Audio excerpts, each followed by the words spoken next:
ನನ್ನ ತಂಗಿ ಮಾಡಿರೋ ಕೇಸರಿಬಾತ್ ವೀಡಿಯೋ ನೋಡಿಬಿಟ್ಟು ನಮ್ಮಮ್ಮ ಹಿಂಗೆ ಯಾರಾದರೂ ಕೇಸರಿಬಾತ್ ಮಾಡ್ತಾರಾ, ಅದ್ರಲ್ಲಿ ಗಂಟಿದೆಯಲ್ಲ ಅಂತೆಲ್ಲ ಸರಿಯಾಗಿ ಬೈದ್ಬಿಟ್ಟು ಅವಳಿಗೆ ಹೇಗೆ ಮಾಡಬೇಕು ಈಸಿಯಾಗಿ ಅನ್ನೋದನ್ನ ತೋರಿಸ್ಲಿಕ್ಕೆ ನನಗೊಂದು ವೀಡಿಯೋ ಮಾಡಿಬಿಟ್ಟು ಕಳಿಸಿದ್ರು.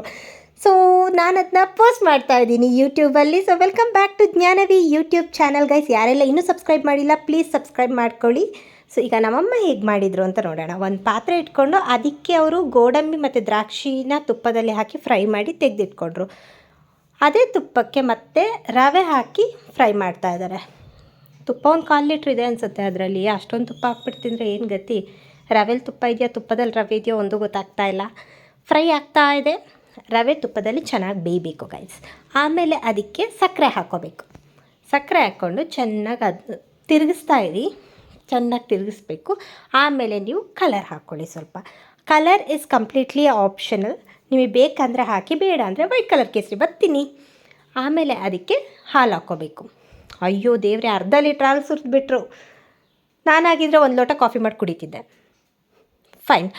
ಸೊ ಆಮೇಲೆ ನಾವು ಏಲಕ್ಕಿ ಮತ್ತು ಸಕ್ಕರೆನ ಹಾಕಿ ಪೌಡರ್ ಮಾಡಿ ಇಟ್ಕೊಂಡಿರಬೇಕು. ಅದನ್ನೂ ಹಾಕಬೇಕು. ಅದನ್ನ ಹಾಕ್ಬಿಟ್ಟು ಚೆನ್ನಾಗಿ ಮಿಕ್ಸ್ ಮಾಡಬೇಕು. ಆ್ಯಂಡ್ ಇನ್ನೊಂದೇನೆಂದರೆ, ಇದು ಯಾವುದೇ ಒಂದು ಸ್ವೀಟ್ ಡಿಶ್ ಮಾಡುವಾಗಲೂ ನೀವು ಒಂದು ಪಿಂಚಾದರೂ ಉಪ್ಪು ಹಾಕಿದರೆ ನಿಮಗೆ ಟೇಸ್ಟ್ ಎನ್ಹಾನ್ಸ್ ಆಗುತ್ತೆ. ಸೊ ನಮ್ಮ ಶುಗರ್ ಹಾಕ್ಕೊಂಡ್ರು ಮತ್ತು ಹುರಿದಿದ್ದ ಗೋಡಂಬಿ ದ್ರಾಕ್ಷಿನ ಹಾಕ್ಕೊಂಡ್ರು. ಸೊ ಕೇಸರಿಬಾತ್ ರೆಡಿ ಆಯಿತು. ಈಗ ಮನೇಲಿ ಯಾರಿಗಾದರೂ ಟೇಸ್ಟ್ ಮಾಡಲಿಕ್ಕೆ ಕೊಡಿ. ಸೊ ನಮ್ಮ ಮನೇಲಿ ನಮ್ಮ ಪಪ್ಪ ಟೇಸ್ಟ್ ಮಾಡ್ತಾ ಇದ್ದಾರೆ, ಚೆನ್ನಾಗಿದೆ ಅಂತ ಹೇಳ್ತಿದ್ದಾರೆ. ಓಕೆ ಬಾಯ್.